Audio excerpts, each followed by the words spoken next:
Born and raised in the motherland, chasing a better life. Story of an immigrant. Concrete pastures. Concrete pastures. And so I would eat okra with rice instead of stew and rice because we were just so, our palate was so Americanized. I could never go back home because they just couldn't afford for me to fly home. But you had friends who were going home for Christmas, going home for summer. I was in the States, which again, I'm not complaining. It's just that was my reality. So there's Yeah. an adaptation that's also going on there too. And then I don't apologize for it. I don't apologize for my culture. I don't apologize for being Nigerian. If anything, I think that again, it's gonna tie into why I have a podcast. I think that's the reason why you like everything you see or hate everything you see is because of who I am. And that's okay if you hate it. But I'm not gonna change it because of you. Hello, family. Welcome back to Concrete Pastures. I'm Nancy Mlemwasisi. For those of you joining us for the first time, this is a vibrant space dedicated to exploring journeys of immigrants who have moved to new countries. And we are here to celebrate the rich tapestry of experiences, sharing insightful stories and valuable lessons we've learned along the way. Our goal, as always, is to provide you a fresh perspective on an immigrant journey. We celebrate the resilience and determination it takes to start anew. Believe me, it is hard, but here, we're still here. Don't forget to share these important stories with your family and friends. And don't forget to follow us on all of our podcast platforms, Instagram, social, on all the social media platforms. I'm super excited. This is long time making. Um, I'm so excited. I want to consider her as my sister in the podcasting space. And I'm so excited to hear her story. And oh my goodness, we first met on, I think, on a panel uh, Yes. during the African Podcast Week, I believe. And that conversation was so great. We have it on YouTube somewhere. We don't have it on Concrete Pastures, but I think it's somewhere on YouTube. One day I'm going to post it, actually. I think I have a copy. I'm going to post it. Zambasa, who's been on the show, I think has it on his podcast. Please check it out. It was a great conversation during that time. Let's meet our guest. Her name is Lola Soyebo Harris. She is the founder and chief story curator of Kadara Media, an impact-driven media company that amplifies inspiring voices from Africa and its diaspora. She's passionate about sharing authentic stories that challenge perceptions and celebrate the richness of African experiences. As the host of the Kádàrá Woman podcast, now in its second season, congratulations. Thank you. Laura guides uplifting conversations with remarkable African women who are driving impact by stepping into their purpose. Her work bridges cultures and ignites the hope for sharing genuine stories of purpose, resilience, and transformation. Welcome to Concrete Pastures. How are you, my dear? I am good. Thank you. I was like, is that me? That was amazing. That is so cool. Well, It thank only you took for a long having me. time. We're going to have this this intro. You know what? It's totally fine. I'm actually really excited to be here. I think you like you said, we met actually last year at the Yeah, African Podcast Day, and it's yeah, been a sisterhood since then. It was a very organic synergy. And so yeah. I'm glad we finally got to talk and you know and be on this platform. So thank you for having me.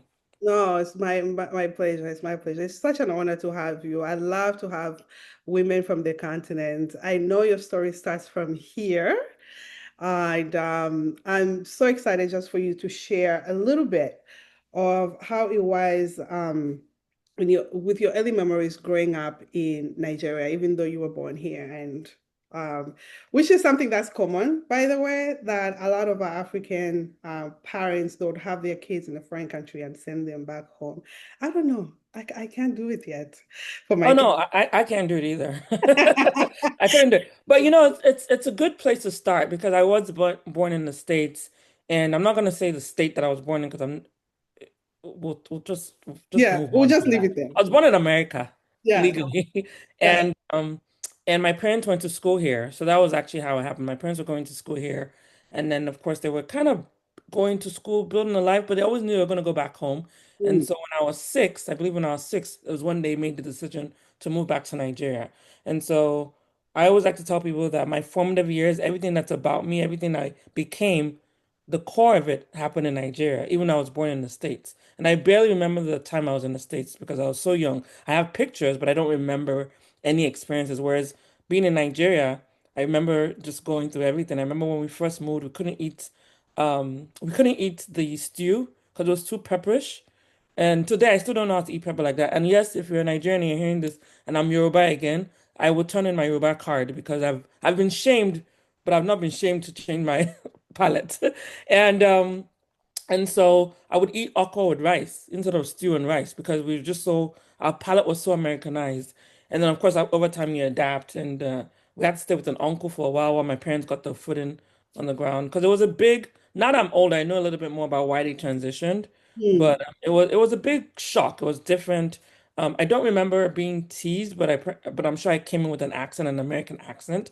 And so it's funny, and we're going to probably talk about this somewhere along the line about the code switching because Yes. people expect me not to have, according to my kids, I have a very thick Nigerian accent, which is weird because people expect me not to have it because I grew up here and then I changed when I got home. So to answer your question though, I moved when I was six, had my formative years in Nigeria, and then when I was 18, I came back to the States. And Oh, so I went to wow. It boarding was that school. long. It was that long. Yeah, I went to two boarding schools for my what they call high school, I guess middle school to high school. And Yes. that was 6 years. And that is another defining moment in the woman I am today. And, I like to tell people, and I'm sure your audience knows this, especially given the target audience, boarding school wasn't necessarily a sign of luxury type of thing. Yes, you had to be able to afford it, but it wasn't like a tush British boarding school. No, it wasn't all that. It was something that was just a convenient thing to do, right? I call it outsourcing care. I know it sounds bad, but you outsource the care. You're not dealing with your kid every day. And it was the first boarding school I went to was probably without traffic because of the traffic things in Lagos, probably 30 minutes. I was 30 minutes away from home, but I was in boarding school. And it was a Wow. private boarding school, was very nice, socioeconomic class, higher socioeconomic class. And then my third year, I actually left. And that's a common thing with a lot of, at least my friends, Nigerians who went to boarding school. Sometimes after your third year, you switch to a different school. I switched to a different school that had a totally different socioeconomic class. We're talking about from the low end all the way to the high end. It was just a mix. Whereas my first school was a little bit more upper class. And that was a culture shock. That I kind of, I guess in today's world, they'll say I was bullied. I never thought of it being bullied, but I Mm. was picked on. But it wasn't anything that would have scarred me in a way if I was younger and I transitioned to that school.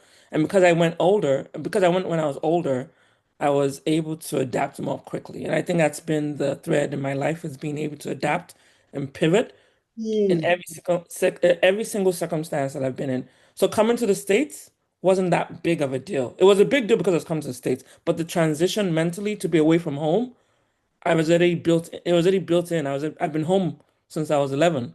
I've been away from home since I was 11. So coming to the States, yeah, it was a different country, but it wasn't psychologically the big lift that you would expect from someone moving across the border. So, and that's how I came to the States.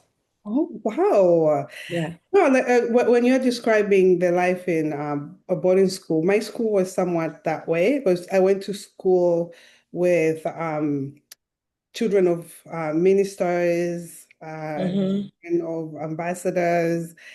It was really a mixture. And then my mom was big deal in her business. And there's people also who were just, government workers.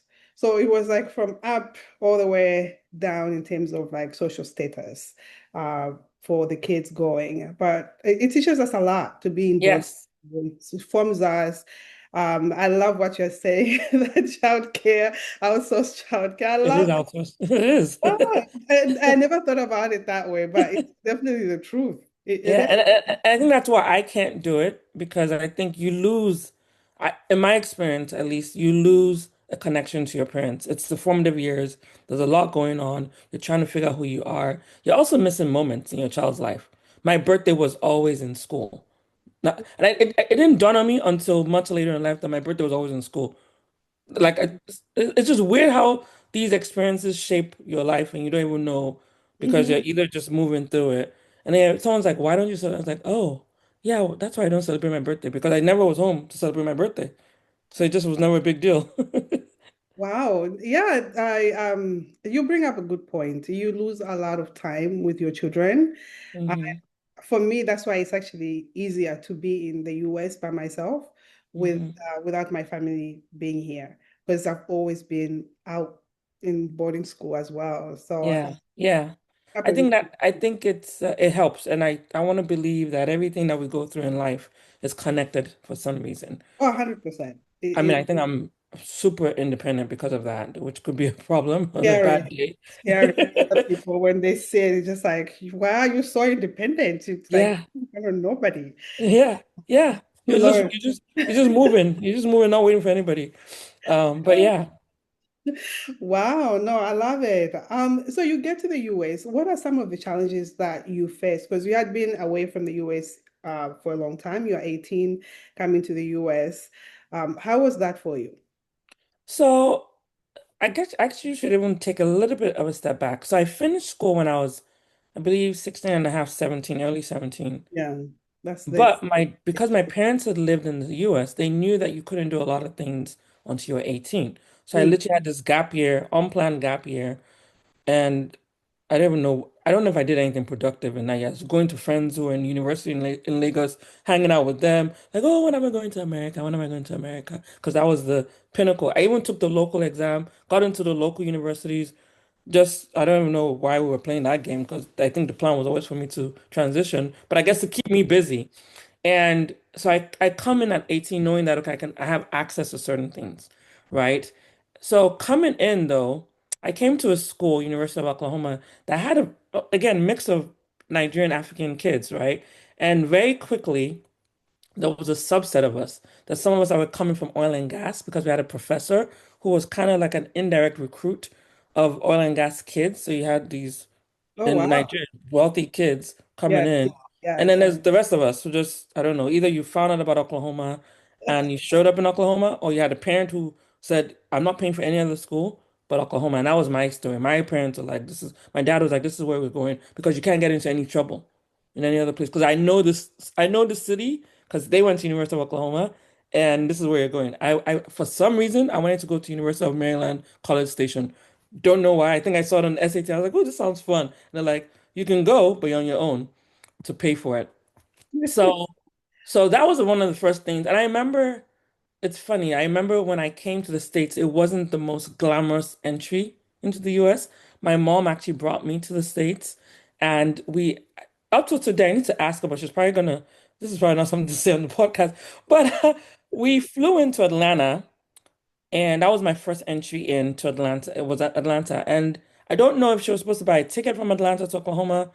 And she was like, no, let me just save it so she has extra money when she's here because obviously she's dropping her kid off. Yeah. And I'm sure it was an emotional thing for her, but I was like, I'm in America. I'm blah, blah, blah. So I could care less about whoever's upset. And and we took the Greyhound bus. It was a Greyhound bus, and that was my experience coming into the US was got into Atlanta and then we took a bus and she has a friend here, so they welcomed us into Oklahoma.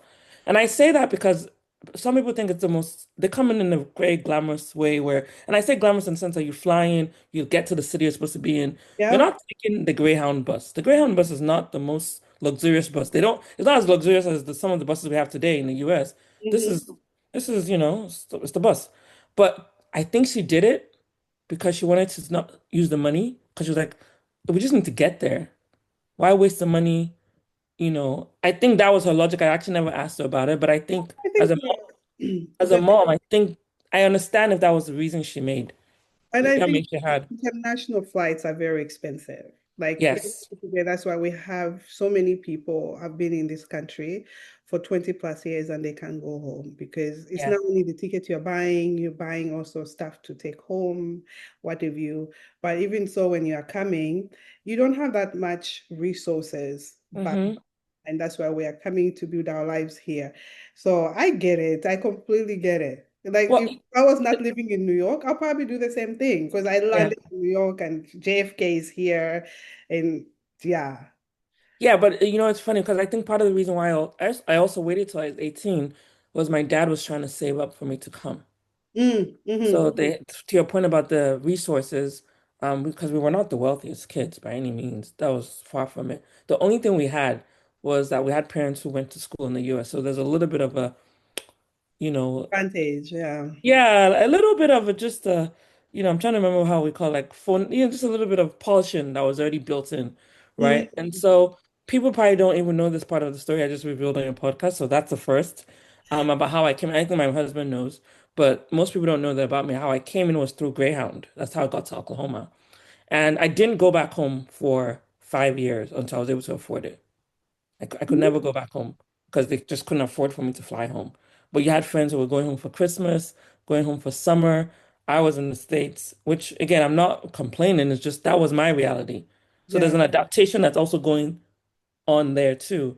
And then I remember going home the first time after 5 years was when I was working, when I was able to afford my own ticket, So that was my transition into the US though. I have a question since Yeah. you bring that up. It's not on our questions, but so when I came here as well, I only went back home. I was here from 2002. I went home 10 years later, uh, in 2012. I always was feeling the pressure. Were you always feeling the pressure because you're seeing other people go home, celebrating? I didn't have social media, thank God, at the time. I know, right? Because I I think feel I the was pressure trying now. dancing. But can you relate if you were feeling so much pressure and feeling a bit behind in terms of people going home and you not being able to go home? Well, how was I that? think, yeah, that's a good question. I don't know if I would call it pressure. It Mm. was more of you were missing out on this experience. You couldn't go home. And the reason why you couldn't go home is because you could not afford to go home. Mhm. That's just the reality you were dealing with. So I don't know if it was pressure. It was just more of the awareness of this is part of the sacrifice to be here. You're not seeing your siblings. Yeah. Think about it. You're not seeing your siblings. You're just everything is, and then there was no video call, so you're just doing Oh, on phone the card. You go calling get the phone cards. card. Yeah, you get the calling card, and sometimes it connects, and then it breaks. And you're like it's just a whole mess. You have to time when you're calling because those guys also don't have a reliable phone system. The cell phone wasn't big when I came. Like there Yes. wasn't. It was not 9 knots for the rich people, which in 2000, right? And I came in the 2000s, right after the millennial, just literally January Mhm. 7th, 2000 was when I came to the States. And but yeah, so it wasn't pressure, it was more of I can't go home. And nobody told me I couldn't go home when I was coming. Does that make sense? It was never like, oh, by the way, as you're going, no, you might not be coming back home. It was just can I come home? Oh, we can't afford it. And that was it. I think I only asked once and then I got it. Mm. And then there are other things that happened that were not planned, and maybe we'll get through it on the conversation, but in the conversation, but it wasn't, I didn't have I might have been an American citizen. That was probably my saving grace. Yes.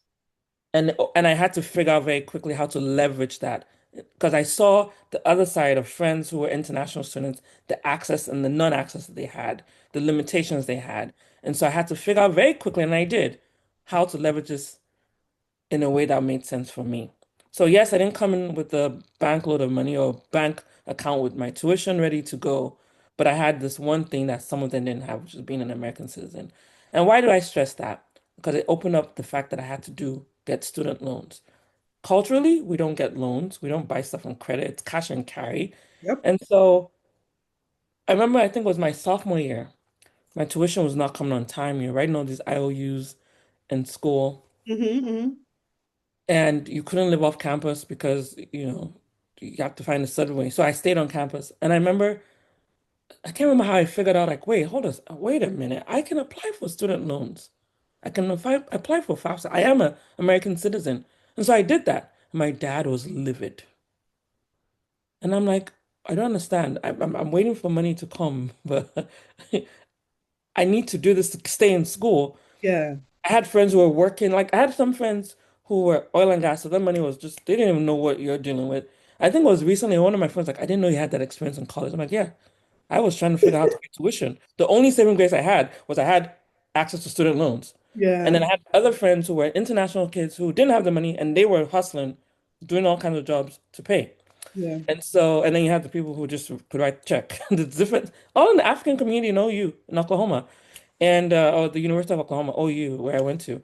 And so my dad was livid, and I was like, I need to pay for tuition. The money's not coming. He said, no, no, no, I can afford your tuition. The whole ego thing, African man, blah, blah, blah. And I'm like, okay, that's fine. When you send the money, I will pay off the loan Sure. when you send it.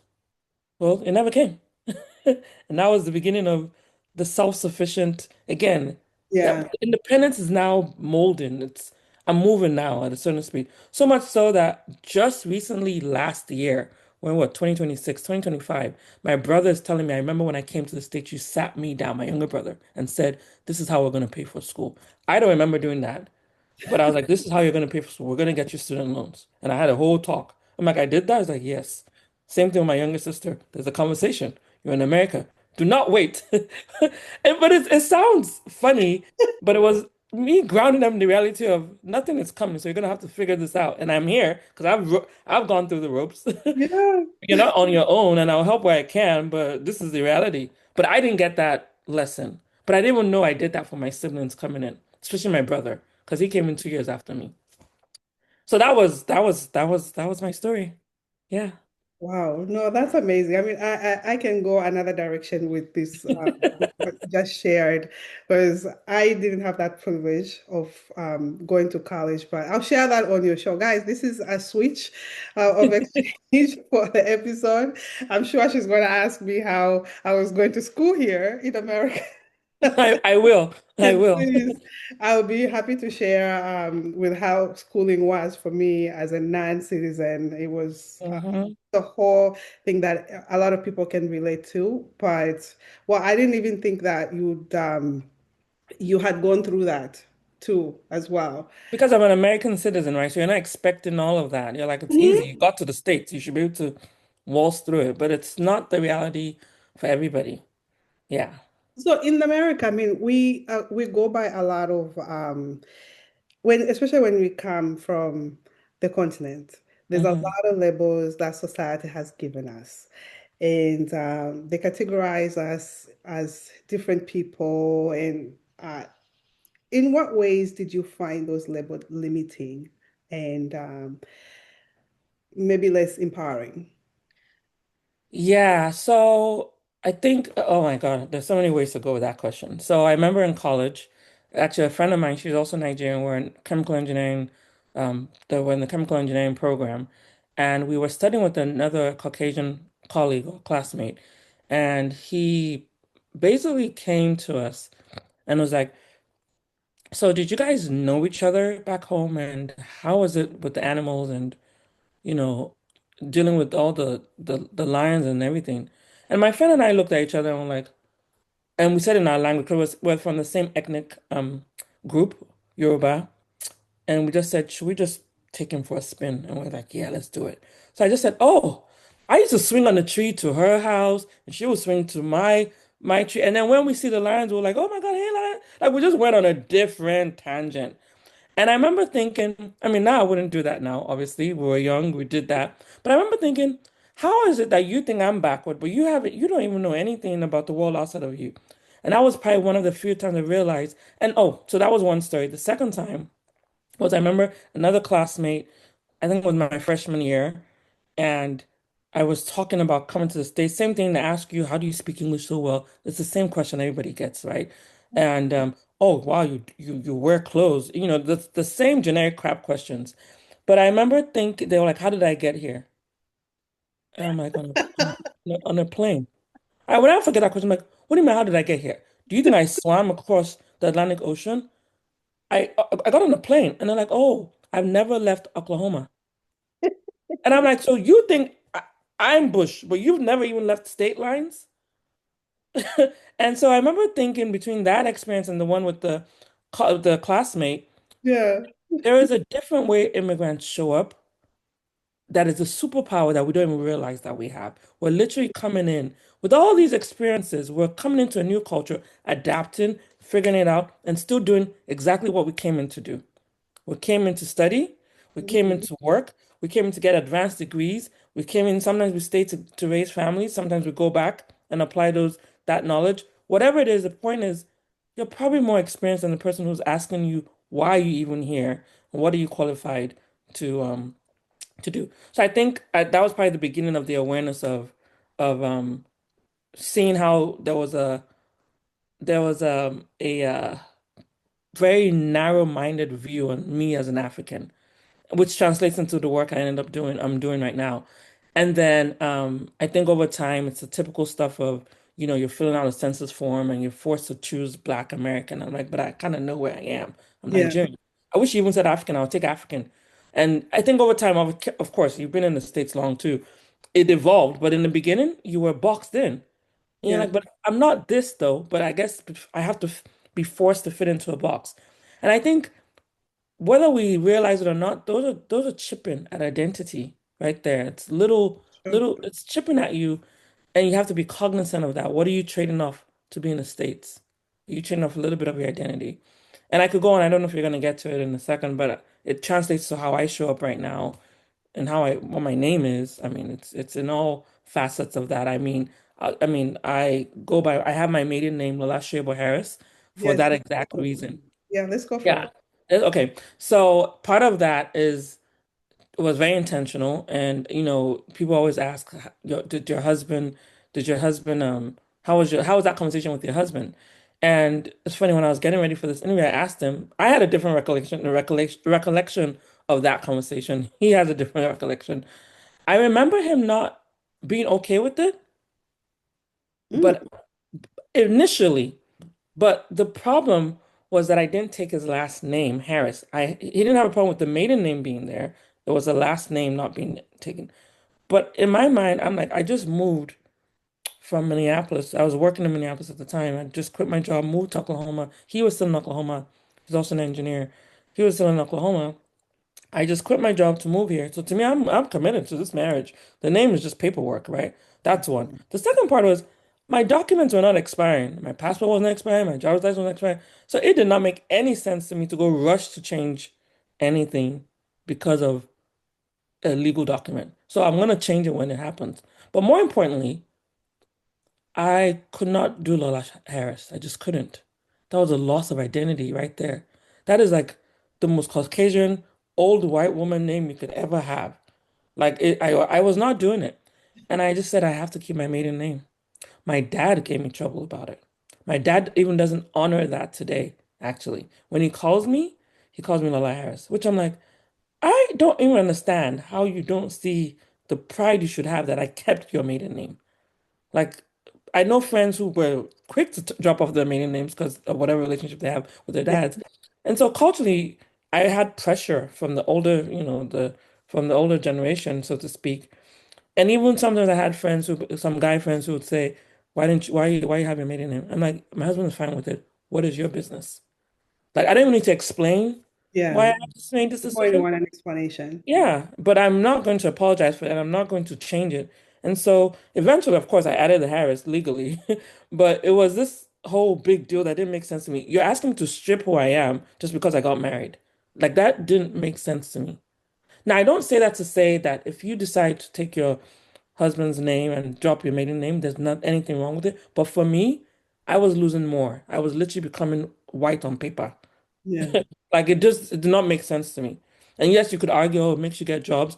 I wasn't even in that headspace. I was like, it was too much. I couldn't do it. And so I carry my load, as I say. I just carry all my load, my maiden name, my married name, I carrying everything. I said, look, here's a gift I gave to the world. My first name is 14 letters long. I didn't put that in there. I kept Lola. So in my mind, this is good. This is the good middle name. I mean, middle of the road solution. But yeah, that's how I've dealt with identity, being boxed in, how I've tried to stay out. And there's so many ways I could talk about how it shows up, but those are some examples I can think of off the top of my head. Listen, I can relate to what you're saying because the same thing for you. When I got married, I didn't want to lose my last name. My legal name, people don't even know unless I removed it on LinkedIn anyway. Um, but I had it on LinkedIn. But now, when I got married. The same thing for me, actually, I switched. My married name came before my maiden name. Oh, So wow. was I'm Nancy, uh, married name, and then my maiden name. And a lot of the time, though, my clients and in the industry that I work in, they were just like, okay, where is this last name from? But I also Mhm. didn't want to lose my identity. I don't have my dad anymore. I wanted to have my father close to me in that way. I Mhm. didn't feel like I had to lose my last name in order to, I guess, to appease Mhm. my partner, my husband, or uh, to appease people in our culture. For me, it was just like, I want to have my last name too, because I think it takes away some of who I am. Yeah. Um, and I completely agree with you. I completely agree with you. I don't know why people would think that that will open up doors. I think you as an individual, as you show up, that's who gets the job in the door. Yes. Yes. I Yeah. mean, we could talk about that too, right? I was just telling someone recently, it's actually, we think we have to shrink and hide parts of our identity to fit in, even in a world that wasn't created for us.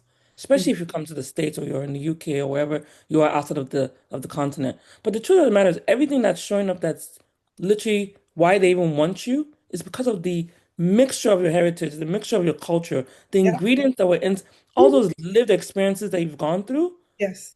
It's because of your heritage. And that's why you're literally showing up as someone who's moving in a way that doesn't even make sense to the ordinary person who you met on ground. Yep. So my question is, then why are we hiding it? Is there a way to leverage that, still show up the way you are authentically and still execute and do everything you need to do without shrinking yourself? And I think there's work being done Yeah. to to start to change that. I think people are taking notice, trying to be more, it's what makes you unique. We're all literally different flavors. And the reason why you're attracted to the work I do or who I am is because of the flavor of my ingredients that come from where I came from.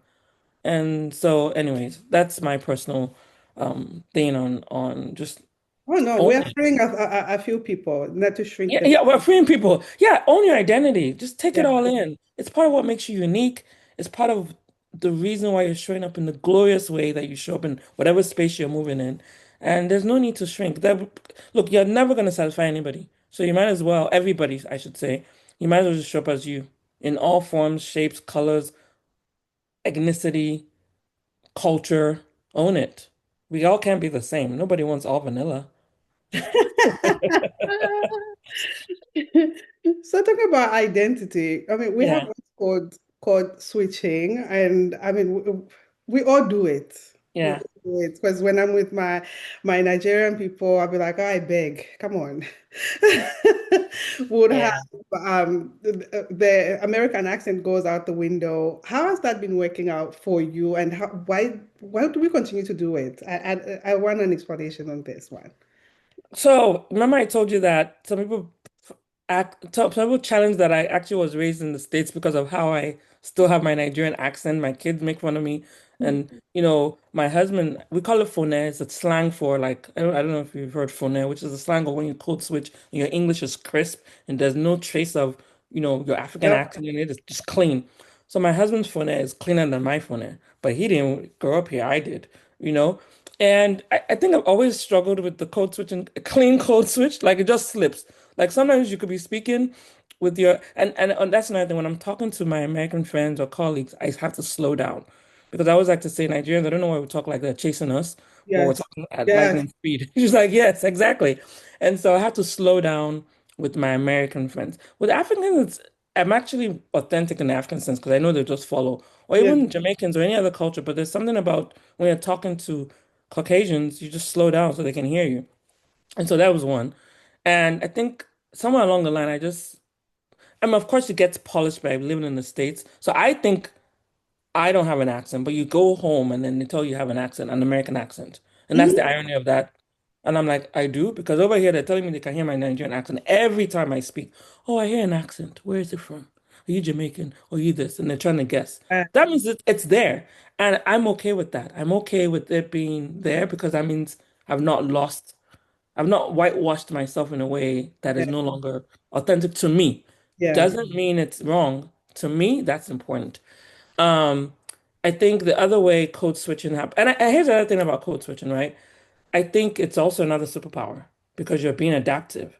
You're able to walk into spaces and show up the way you need to show up. But I think there's a way you could do it that's still authentic to you, like again, accents, language, whatever. Um, I think um, I think it's part of what makes us unique. I don't know if I still code switch because how I'm talking to you now, apart Mm. from maybe if I slow down, it's the same way I'm talking with all my accents, with all there's some words I can't say in the American, like I can speak English. I grew up speaking English, but if Yeah. I say it in the American way and not the Nigerian way, you're just Yeah. not gonna even know it. So I just don't even say the word. I just move on, like it just whoop, it's a bump, you know. And I'm like the other words in the English language I can say because if I have to slow it down for you to understand it, I'm twisting all kinds of L's and R's in my mouth that it just hurts. My face is literally hurting from code switching. This has happened so many times, and I have to speak at my level at work. And so I'm like, I'm just gonna speak the way I speak and just do it slowly. You're gonna understand me. You force me to listen and understand Mississippi and spell it. You can understand me. You can listen and you can adapt to me.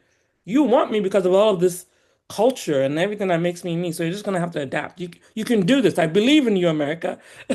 You know? And so I think as I got older, I just became more aware of how am I showing up in a way that's authentic to me. I don't apologize for it. I don't apologize for my culture. I don't apologize for being Nigerian. If anything, I think that again, it's gonna tie into why I have a podcast. I think that's the reason why you like everything you see or hate everything you see is because of who I am. And that's okay if you hate it. But I'm not gonna change it because of you. So yeah. I don't know if that answers why we do it, No, but it I've does. evolved from it in a way. It does because there's some people who don't feel right about doing it.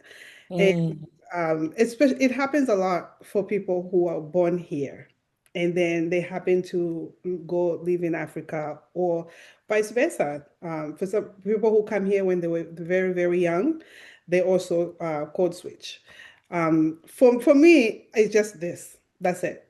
It's like yeah, I can't code switch too much more than you guys do it. yeah, It's yeah, mainly common for your generation where you've gone back home and then come back, and then mhm, the ones that come very, very young, because the accent changes. Because yeah, yeah, you go to school here, they get to, in your case, you went to school in Nigeria, so you get to understand the language, the slang, yeah, and how to navigate. yeah, And then you also have the American side that you had yeah, to also continue to keep. yeah. And I think it's now getting the best of both worlds, right? Yes. I Yes. think that's the beauty of it. You pull the best of both worlds. I think there's a fluency in Yes. being able to switch between worlds. I don't even think Nigerians are that impressive. I love my Nigerians, but here's where I thought it was amazing. I was watching I used to watch South African shows on Netflix, and they're switching in multiple languages in the same show. And Yes. then they add English on top of that. And then they Yeah. come here, some of them might even pick up Spanish. So now we're talking about people speaking four, five, seven languages. And I'm still here with my little two language thing, thinking I'm all that and bag of chips. And they're functioning. That is fluency and that is a skill that Yeah. we need to celebrate as immigrants, right? And I'm sure the Nigerians were speaking French and Spanish. I just was not that person because I never picked up on the French. You know that gap year that I had? I was sent to French school, didn't pick it up. So, but so I just think it's amazing when I see people switching between languages. Yeah. That is a skill. I don't even call it code switching. I think you're just adapting to the audience. Yeah. Not losing yourself because guess what? If somebody else from another country came, you're just going to turn around and switch. I mean, I Yeah. know how I talk to Nigerians at work. In the same context, you're switching and then you switch back. But Yeah. it's switching language accent wise. It just because I can't go to work and say, oh. Ah, no, now. What are you talking about? Sometimes it slips. Don't get me wrong. I have slipped a couple of times. And then you catch you like, oh, crap, did I just say, I beg? And they're like, what, Lola? And you're like, and that's another thing. Lola. I get Lola because that's just the American way. But with my Nigerian friends, it's Lola, it's interesting. It just So shows up. we are extending the A, Yeah, Lola. you're extending the A, Lola, and it's I love Lola. it. I know, but that's it's happening. I know who I am. I've carried all my load, my maiden name, my last name, so it's okay. We can adapt. It's Oh, part of that's life, though. You have to adapt. So yeah, long-winded answer. nobody Hopefully, does it better than the immigrants. So when we do the adapting, I think we do it good. We do it yeah. good. We And make it's it all look easy, immigrants. but it's not, but we make it look easy. Yeah. So I want to dive into Kadara Women podcast. Oh my God, 2 years in, huh? 2 years in with a lot of 2 years bumps, in. highs, lows, unexplained pauses, starts, stops, everything that goes into starting something new. So what started the podcast? Wow. Okay, first of all, I love that you're asking me that question because it speaks to something that is super passion that I'm super passionate about. So, obviously I spend time living in Nigeria. You come to the States, you see how they're representing the country or the continent. You're like, first of all, I don't live with lions. I don't live with animals. I don't wake up to see them. I live in the city, concrete jungle, New York, Yes. that was not my reality, but that was what was perpetrated in the media. So you start to deal with those narratives. Every immigrant, again, has dealt with the negative or stereotypes of their country or their continent. But for Africa, though, we were reduced to things that didn't make sense: poverty, conflict, corruption. But there's an entrepreneurial thread that is amazing. There is a hustle and a grit, a resiliency in my people, Nigerians. There are people who, despite all the odds, they're still getting up every day and showing up. They're prayerful. They believe in tradition and culture. There are just all these other narratives that were just not being amplified. And so I was like, I know ambitious women in my group, even in the States, the people who are making things happen. They're sitting on the boards and leading Fortune 100, Fortune 10 companies. They're Yeah. African women. They're building businesses, but those narratives are not as amplified across the board. There's no one collective place. Now the work is being done, and I appreciate that. But when I had this idea, which was about, I don't know, years ago, because you know how it is, you have an idea, but it takes years for it to come out. I Yes. think I don't know what mine was. I have to go check, but it was not immediate. It wasn't like, oh, I had the idea and it happened. No, I had to get through the birthing period. I had to carry that child, that brainchild, and I'm Yeah. like, there are all these stories, but where is it collectively being said? You could find them in pieces. And I'm like, well, I can be part of the solution. I can help put Africa on the map. I always said that Africa has a branding problem. I think we do collectively. I think if you think we're corruption, pollution, poverty, and conflict, that's all we're known for. We're known for more. But all the other countries have the same thing. The US has the same thing. So why is it that we're being held as a poster kid for this? And so I started the Kádàrá Woman podcast, which is my first podcast, to amplify the stories of African women and women in the diaspora who are doing amazing work, but through the lens of what they call their calling or their purpose and how they're supposed to show up. And I think the reason why that was important is twofold. One, people always ask, why do you start with women? Well, you've heard the saying, if you teach a woman, you teach a whole village, something along those Yeah. lines, Mhm. paraphrase. That's one. So I figured if I can spotlight the woman who has figured out her calling, what God has put into her to bring into the world, then I'm probably going to spotlight this whole story behind her. The second part of it, though, was that it just felt like sometimes for some people to start, they need to see themselves in other people. And I love Oprah. I think she's amazing. I'm inspired by her. But I Yeah. also knew my origin story wasn't Oprah's origin story. Yep. Like that just was not my story. And I just felt like there was a connective tissue that had to happen if we told our own stories. And so that was why I started Kádàrá Woman podcast because I wanted a platform that was truly amplifying, inspiring, and impactful to people of the African descent. And quite frankly, I always tell people it's actually human stories. If you listen past the fact that I just said it's African, there's a human story behind this. This is someone who made a decision to get through the fear, to go on faith, to make that journey. And come out on the other side and they're just staying true to what they feel called to do in this world.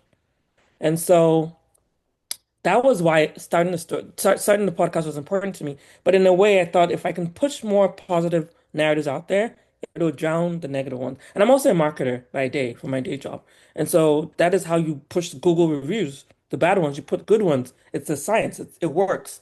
So if we can just put more um, positive stories out there, then eventually we can start to be the solution and change our narratives. And I also believe we have to do that. We can't wait for other people, colonizers, whatever you want to call them, to do it for us. They're going to paint it in their own lens. We have to do that work. And so I can go on and on about this, but that's just one facet of why I think it's important to tell your own story in your own lens. I thought the podcast is one way to do that. I think the work you're doing with Concrete Pastors is another way to do that. I think there's so many stories out there that are not being told, not being amplified, that just need to get out there. And we have to do it. We can't get pissed when people call us poor African countries if we've not done the work to say we're more than poverty. We can't get pissed when they say our politicians are corrupt. Yes, they're corrupt. But guess what? You also have corrupt politicians. You literally have corrupt politicians. We're not going to get into that. Yeah. You know what I mean? So it's like, let's find a way to change the narrative. Yeah. I love that. No one can tell our story like we can. Yeah. I love what you guys are doing on Kadara Women podcast. The story Thank you. there. Guys, it's a library of amazing, amazing women on the show, and there's so much to learn. It's just, for me, my brain is like my stomach. It just feeds on amazing stories, and I love what you're doing. Thank you. This is not an easy journey. I want to put it out there. It's not an easy journey. You show up even when you don't feel like it, because Hmm. it's a commitment that you Yeah. have an audience, whether it's an audience of one or 100 or 1,000, what have you. It's just you have to show up. Hmm.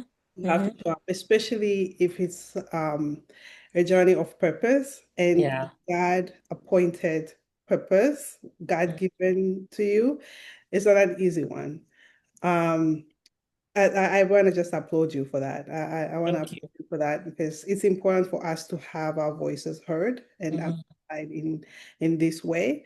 And I'm sure you're gonna continue just to, do amazing things. Well, that's why we're gonna have you on the show, so you can be part of our cutoff. Because that's the whole point, is to have this platform of inspirational platform of all these stories of amazing women doing amazing things.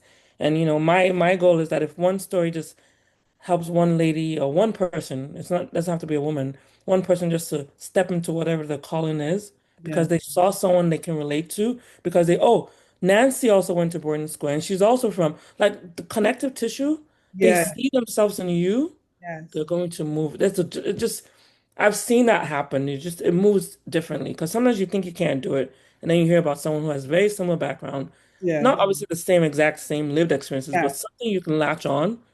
It unlocks the confidence. Definitely. Yeah. You're spot on that one. It's just our parallels ignite that energy. It's like, okay, Right. Right. I can do it too. I can do it. I see myself in this person and I can do it. Having said that, what advice would you give to somebody navigating their identity in a similar way like yours, or maybe a little bit different? And how can they find strength in their unique experiences? Oh, so, I think earlier I was talking about, I don't believe we need to shrink to fit in.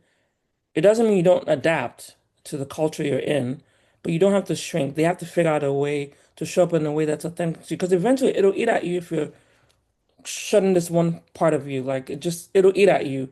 Yeah, I don't care what it is you do in this world, but if you shut down a part of you that naturally shows up when you're maybe in a subset of your culture and you don't bring it all the way over here, it's going to get at you. There's going to be a dissatisfaction in how you're living. And I think life is too short to be doing that. So I would say to anyone who's still trying to figure out, how do I navigate in a world that wasn't built for you, doesn't even think about you first, quite frankly. Because as Africans in the US, we're a subset of a subset of a subset. Like, we're different Like we're a minority within the minority. Like we're a different like there's other things going on in our heads that are not even shown or being solved, but we adapt. We figure out to make, our ethnic foods with the ingredients that are in front of us. We find the substitutes, right? It's never gonna be like home because you're not home, but you adapt. And when you adapt, that means you can pivot when you need to pivot at any time. And there's a strength there. And I think my message would be realize that your identity, your heritage, your culture is a superpower within you. You can tap into that. There are going to be skills that you don't even know you're building. They're going to show up somewhere else in your life. And so if you're in this space of not even living into your full being, I would say please do. Now, I think some of this stuff comes with age, comes with wisdom. You've Oh lived yeah, experiences. You yeah. may not come off the boat. I mean, not the boat because we came on a plane. You might not came.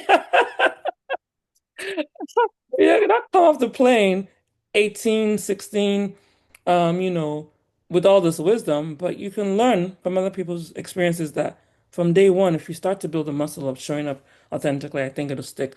I think the other part that I would say is everything is all connected. The lived experiences, your heritage, what you went through as a kid, where you lived as a kid, all of that is all connected. It's all part of a bigger plan. If you trust in God or, whatever you trust in, quite frankly. And so why hide it? Like literally, why hide it? Yeah. I think it's just it is a disservice to you as a human being. Yeah, No, well said. Well said. yeah. What hopes for the future regarding cultural representation and understanding? How can we create more spaces for these type of conversations? All right, so there are two questions in this. I want to try and remember them. So the first one was, what hopes do I have for the future regarding cultural representation? So I'm working on another project called Terra, and it's Okay. still in development.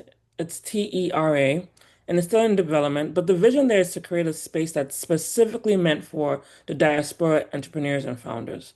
Again, going back to the superpower, there's a lot of grit, resilience, entrepreneur stories that are not, I just think we could do more.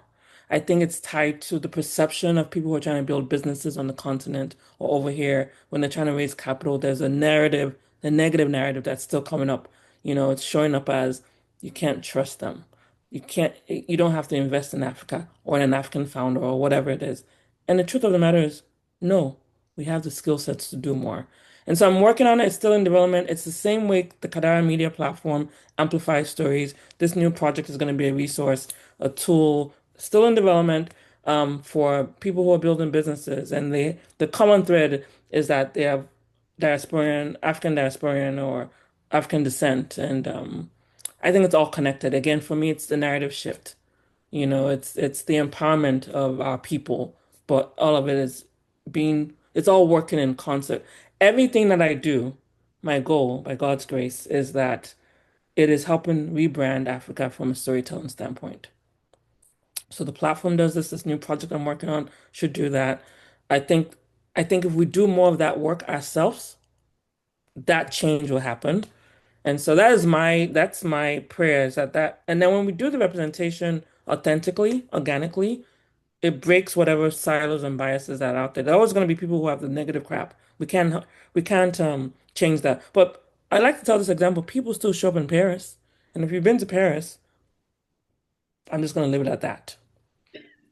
But people still show up, and so we can deal with whatever problems we're working with, but we can also put out the good work. A lot of people are doing good work. Good work. I have the privilege of being on the board that for an organization called DOA, which is doing good work in Africa. And then the people that come in to support that organization are doing good work in Africa. Some of them are in the continent, some of them are in the diaspora. But those stories are far and few between. Like, where are these stories? It's like it just is like, do you Yeah, understand what we are as a people? yeah, Like, do you understand what we are as a people, as the African people? Do you understand what we are? And I think we just need to wake up. We yeah. need to understand what we have. We need to fall in love with ourselves.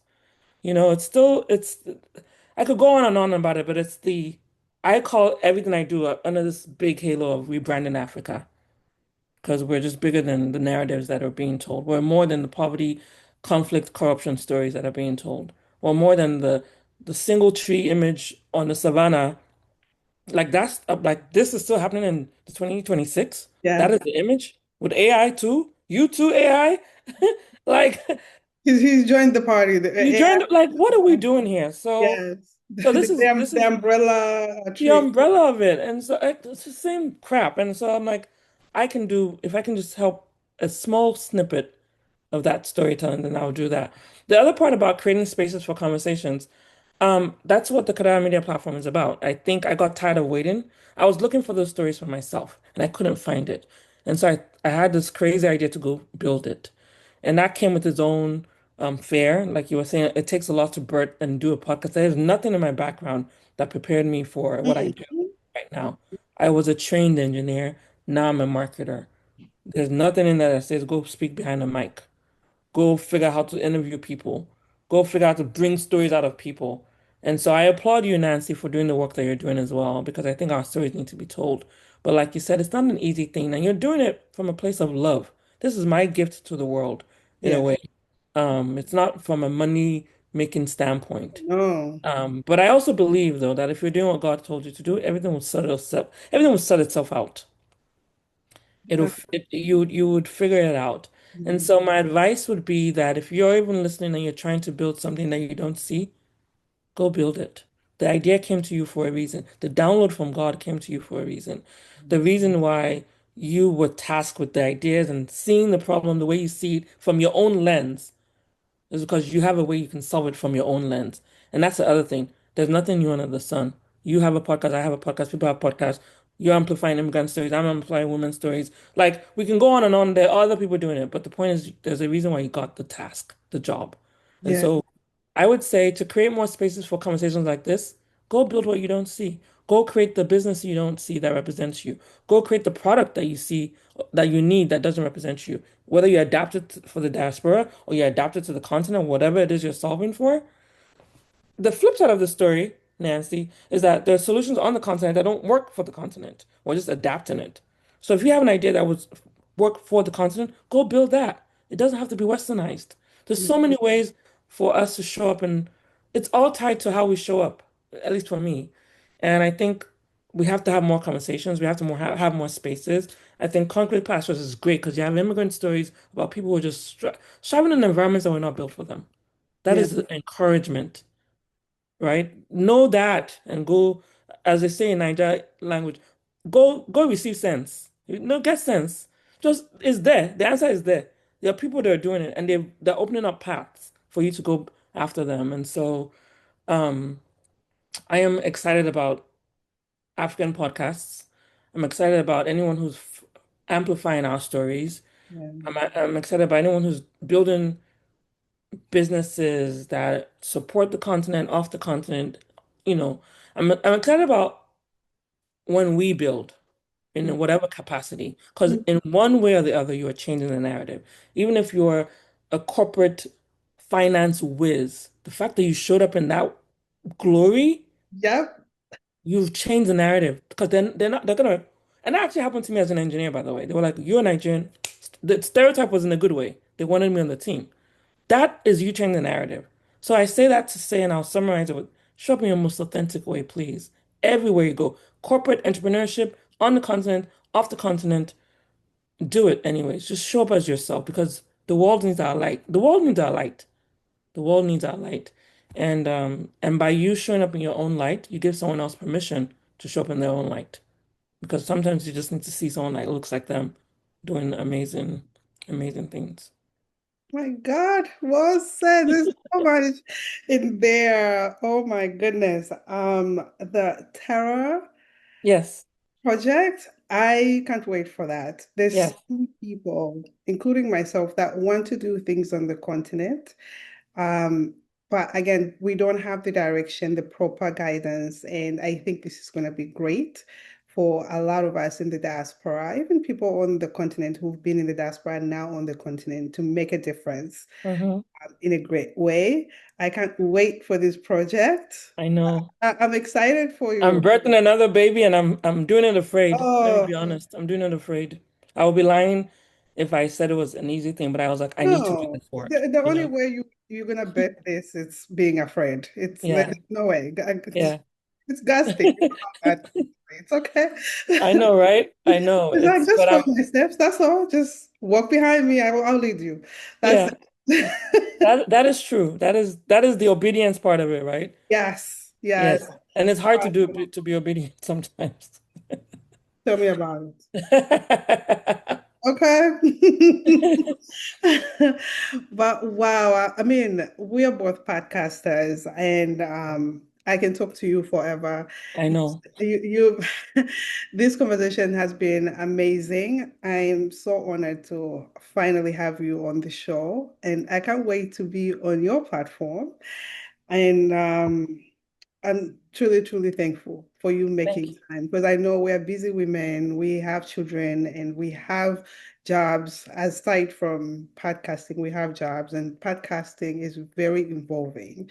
And that's why we're trying to stress it to anyone who has a voice out there. Do it scared, show up for whatever audience that God has created for you. Show up. It's not an easy journey, but your voice matters. Yes, you can hear Lola's voice, you can hear my voice, but your voice also matters. Yes. Really. In your own, Yes. it's very discouraging to hear a lot of podcasters out there, but you have your own audience. Trust me, Yeah. people gravitate towards your own voice and they can see themselves in you. So whoever is out there who wants to be on this path, be ready. Yes. Yes. Yes. Be Be ready. ready, be ready, be ready. And thank you so much, Lola. Thank Appreciate you you. being here. This was amazing. I think I tapped into stories I didn't even know I had within me. And that is the beauty of podcasting, right? You get to reflect sometimes. So I appreciate you inviting me to your space, to your audience. And thank you for you showing up, Nancy, in the work that you do. I think it's important work to amplify these stories. There's so many immigrant stories out there that's still not being told. There's so many variations of Yeah, immigrant stories. And so keep doing this. Keep being that light, Nancy. Keep thank being that lighthouse. The world really does need us to show up in our authentic selves. They you. really does. And so I call this your calling. Kadara, we didn't talk about this. Kadara means destiny. And I believe this is what you're supposed to be doing. I think you could have multiple callings, but this is one of them. And so thank you for showing up. Thank you.